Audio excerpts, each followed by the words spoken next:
Umoja wa vijana wa Chama cha Mapinduzi CCM wakiongozwa na ndugu Jessica Mshama, katibu wa idara ya uhamasishaji na chipukizi UVCCM Taifa, amezungumza na waandishi wa habari juu ya kuwapa habari ya wito kwa vijana wa Kitanzania kujitokeza kwa wingi kuboresha taarifa zao za kupiga kura, mzunguko wa pili wa uboreshaji wa daftari la kupiga kura.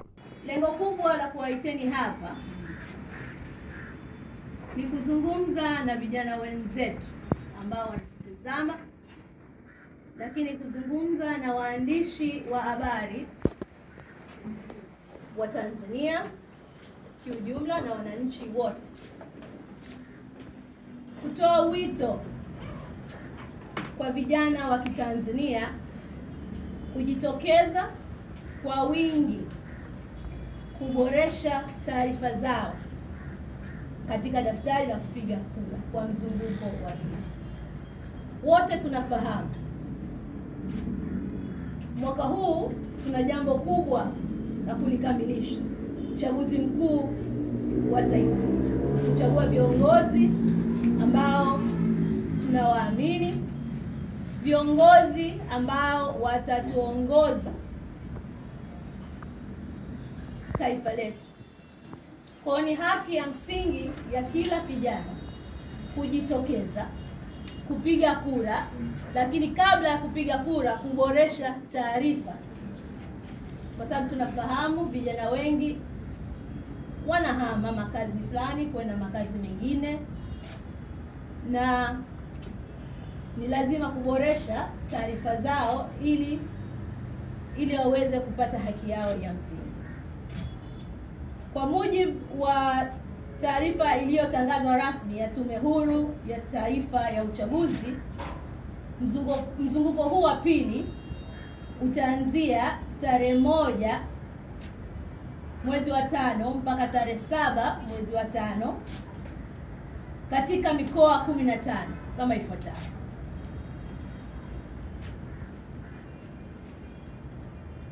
Mkoa wa kwanza utakuwa Geita, kufuatiwa na Kagera, Mara, Shinyanga, Mwanza, Simiyu, Rukwa, Tabora, Katavi, Kigoma, Iringa, Ruvuma, Mbeya, Njombe na Songwe.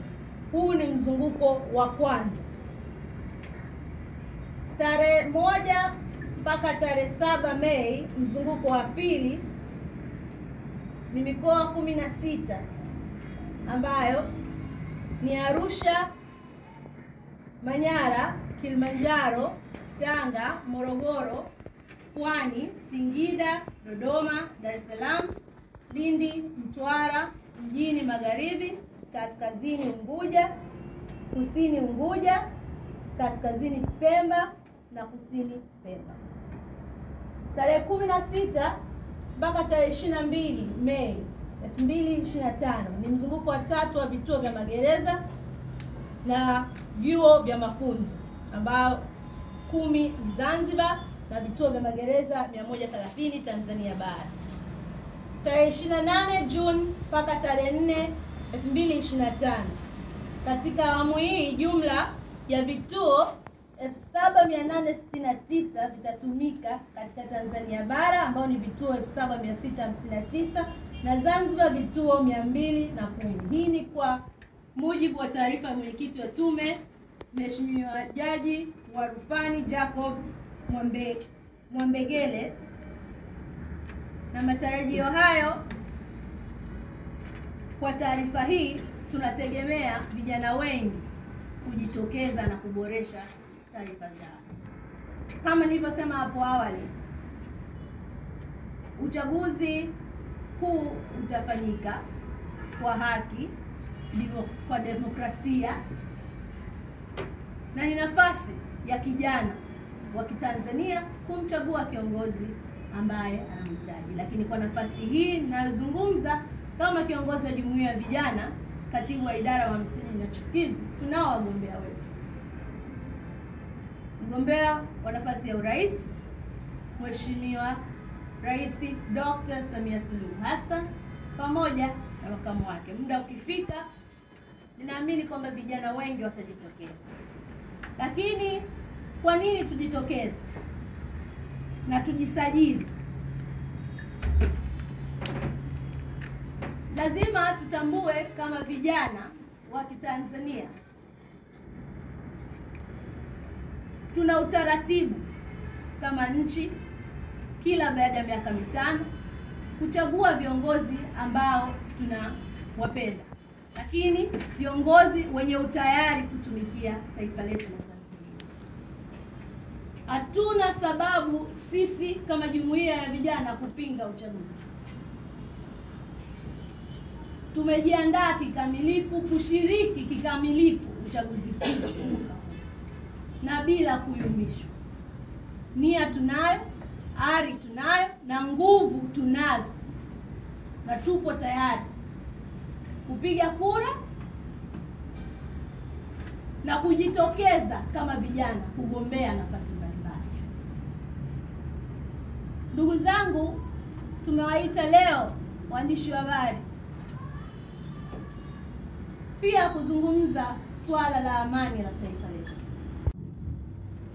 Kama tunavyojua, tuko kwenye kipindi ambacho wanajitokeza wanasiasa mbalimbali ambao hawana nia njema ya taifa letu, wanahimiza vijana wetu kutumika kuharibu amani ya taifa letu. Sisi jumuiya ya vijana hatutasimama nao, kwa sababu tunaamini misingi iliyojengwa ya taifa hili na viongozi waliopita mpaka wa sasa wanasimamia amani, utu, uzalendo kwa matendo na sio tu maneno. Amani ndio msingi wa maendeleo, vijana wenzangu. Amani ndiyo itakayotuletea mapinduzi ambayo tunayapigania kila siku, mapinduzi ya uchumi. Amani ndio itatuletea sisi vijana katika siasa na nje ya siasa kusimamia malengo yetu ya maendeleo ndani ya taifa letu. Kwa tunapinga shughuli zote ambazo zinafanywa na vijana ambao hawathamini maendeleo ambayo yamefanyika ndani ya taifa hili, hawathamini na hawaheshimu viongozi ambao wanatumikia taifa hili. Nyie mtakuwa ni mashahidi. Tanzania ya leo sio kama ile ya jana. Wengi wanazungumzia kuhusu ajira. Kama waandishi mliofika hapa, najua mmezunguka huko kote. Leo hawepo mtu wa kusema kwamba Tanzania ya maendeleo, Tanzania haina maendeleo. Huo utakuwa ni uongo na hatutafumbia macho.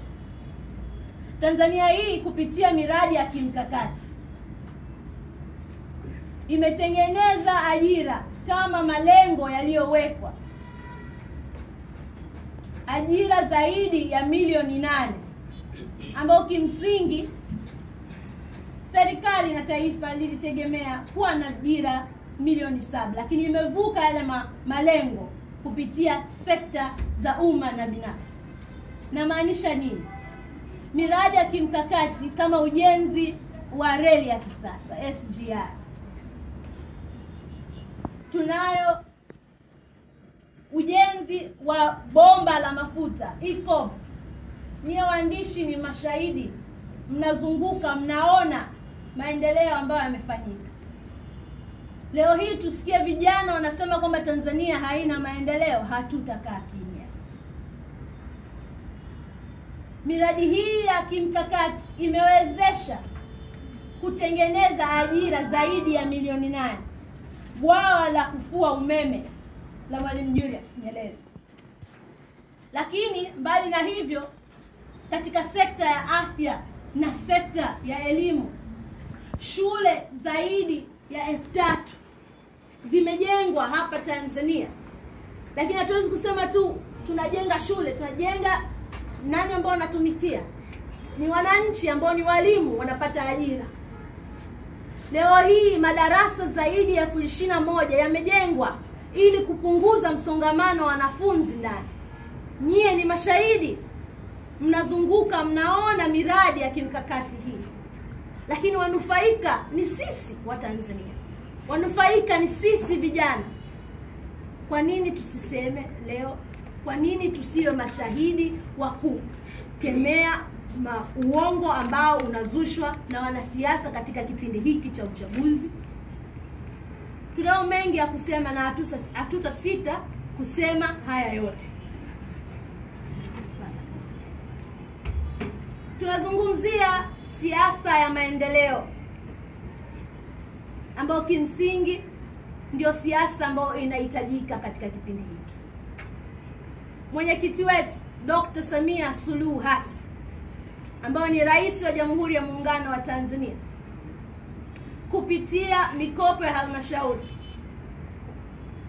mwaka jana 2024 Disemba, kulingana na takwimu, bilioni 250 zimetumika kwa ajili ya mikopo ya vijana.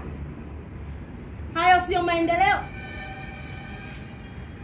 Tunasema vijana hawana ajira, lakini nimetoka kuzungumzia ajira zilizopatikana katika miradi ya kimkakati.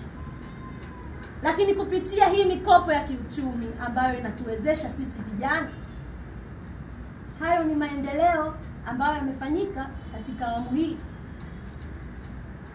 Sasa hivi vijana wanakopesheka, na wale ambao wanasema hii mikopo haipo, pengine ni wale ambao hawajajiandaa. Mimi ninaamini kabisa kama una business plan yako nzuri, kama unaonyesha ufanisi wako juu ya mradi ambao unataka upewe hiyo mikopo, kwa nini wakunyime?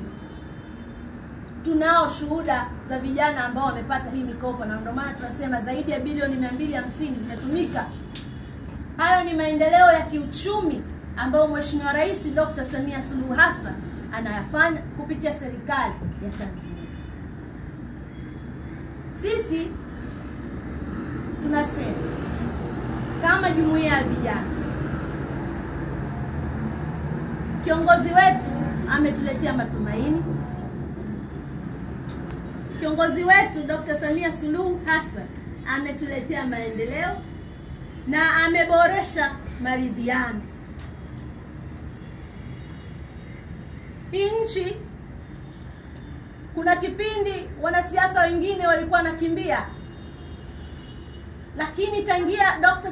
Samia Suluhu Hassan ashike madaraka ya Tanzania, tunaona demokrasia.